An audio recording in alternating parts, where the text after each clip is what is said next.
Hello friends, तर स्वागत आहे तुमचं आमच्या या नवीन व्लॉगमध्ये. या व्लॉगमध्ये आम्ही तुम्हाला घेऊन जाणार आहोत कलश मंदिर, जे की लोकेटेड आहे ओल्ड पुणे मुंबई हायवेचा जो टोलनाका आहे त्याच्या बाजूला. चला तर मग करूया व्हिडिओला सुरुवात.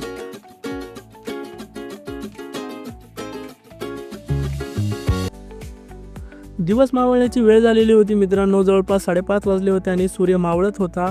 आणि जाताना मग आम्हाला ही काही झुडिओ आणि मॅकडॉनल्ड्स जे आमच्या कॉर्नरला तळेगाव येथे झालेलं आहे ते आम्हाला दिसलं. आणि तळेगावपासून कलश मंदिर हे अंदाजे 3 ते 4 किलोमीटर अंतरावर आहे. आणि ओल्ड पुणे मुंबई हायवेला जात असताना आम्हाला हे KFCचं आउटलेट दिसलं, जे की आणखीन ओपन नाही झालं आहे. बट तळेगावमध्ये KFC आलेलं आहे मित्रांनो, आणि अवघ्या काही दिवसात हे ओपनसुद्धा होणार आहे. एक 15 मिनिटं ड्राईव्ह केल्यानंतर आम्ही टोल नाक्याजवळ पोहोचलो. ओल्ड पुणे मुंबईच्या हायवेचा जो टोल नाका आहे सोमाटणे येथे, त्याच्याच साईडला हे कलश मंदिर आहे मित्रांनो. आणि हे अशा प्रकारचं मंदिर आहे. आम्ही गेलो होतो तेव्हा लाईटिंग सुरू झालेली नव्हती, कारण आणखीन दिवस मावळला नव्हता पूर्णपणे. सो आम्ही थोडा वेळ वाट पाहिली. स्वरा आणि स्वराची आई आतमध्ये मंदिरात गेले होते, पण मला दिसत होतं की लाईट सुरू होत होत्या. सो मी थोड्या वेळ बाहेरच थांबलो, कारण मला लाईट सुरू झाल्यावर मंदिराचं जे दृश्य दिसतं ते कॅप्चर करायचं होतं. कलश मंदिर हे पूर्ण प्रकारे जैन मंदिर असून हे श्वेतांबर जैन मंदिर आहे. आणि मग या पॅसेजमधून तुम्ही पुढे गेल्यानंतर तुम्ही त्या पायऱ्या चढून वरती मुख्य मंदिराकडे जाऊ शकता. मंदिरामध्ये गेल्यानंतर तुम्हाला खूप छान अशी विद्युत रोषणाई, त्याचबरोबर खूप छान असं वास्तुशिल्प आणि चित्रकला पाहायला मिळेल. मंदिराच्या आतमध्ये जी मुख्य मूर्ती आहे मित्रांनो, ती मूर्ती श्री शंकेश्वर पार्श्वनाथ जैन यांची आहे. आणि त्याच्याच आजूबाजूला 2 मूर्त्या आणखीन सुद्धा आहेत. आणि मग दर्शन करून झाल्यानंतर तुम्ही आजूबाजूला ज्या भिंतीवर ज्या कथा वगैरे लिहिलेल्या आहेत त्या पण तुम्ही पाहू शकता, आणि त्याच्या खाली काही गोष्टी पण लिहिलेल्या आहेत त्या पण तुम्ही वाचू शकता.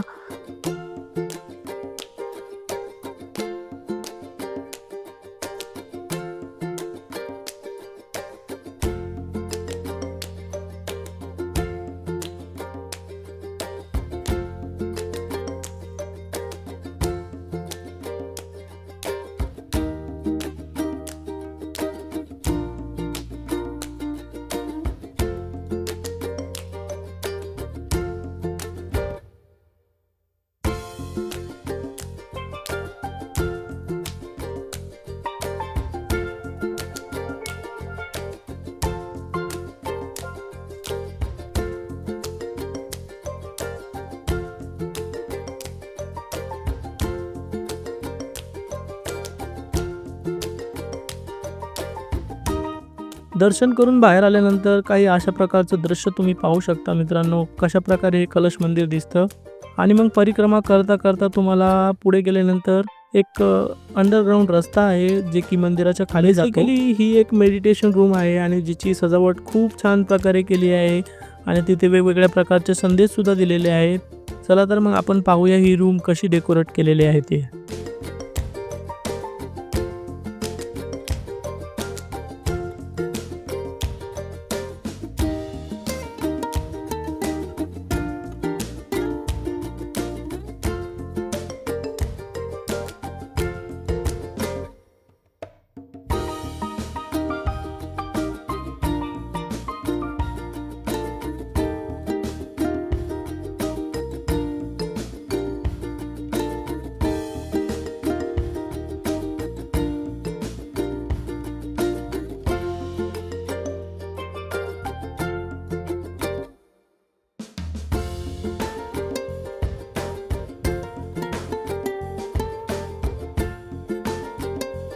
मेडिटेशन रूम पाहिल्यानंतर आम्ही परत प्रदक्षिणा पूर्ण करण्यासाठी बाहेर आलो.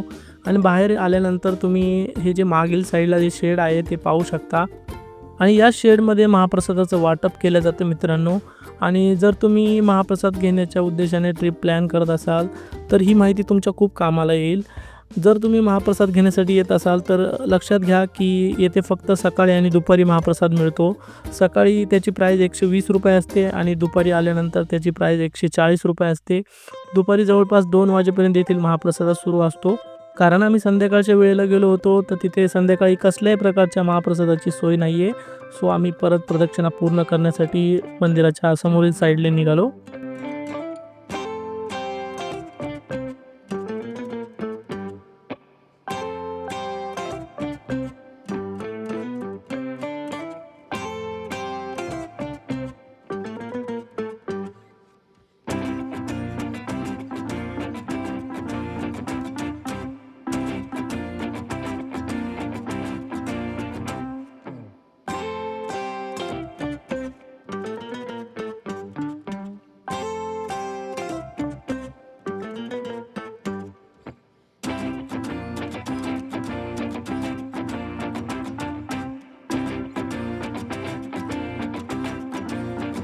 मंदिरामध्ये खूप छान प्रकारे लेडीज वॉशरूमची सुद्धा सोय आहे मित्रांनो. आणि त्याचबरोबर तुम्ही पाहू शकता संध्याकाळी लाईट लागल्यानंतर हे मंदिर किती छान आणि किती मनमोहक दिसतं ते.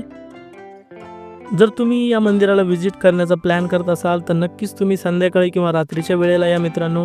आणि जर तुम्ही लवकरच आलात तर मंदिराच्या अगदी ऑपोजिट साईडला एक गणपतीचं असं भव्य असं मूर्ती असलेलं बिर्ला टेम्पल हे मंदिर आहे. तिथे तुम्ही व्हिजिट करू शकता. येथे अंदाजे अर्धा तास जातो आणि नंतर मग संध्याकाळच्या वेळेला तुम्ही कलश मंदिराला व्हिजिट करू शकता.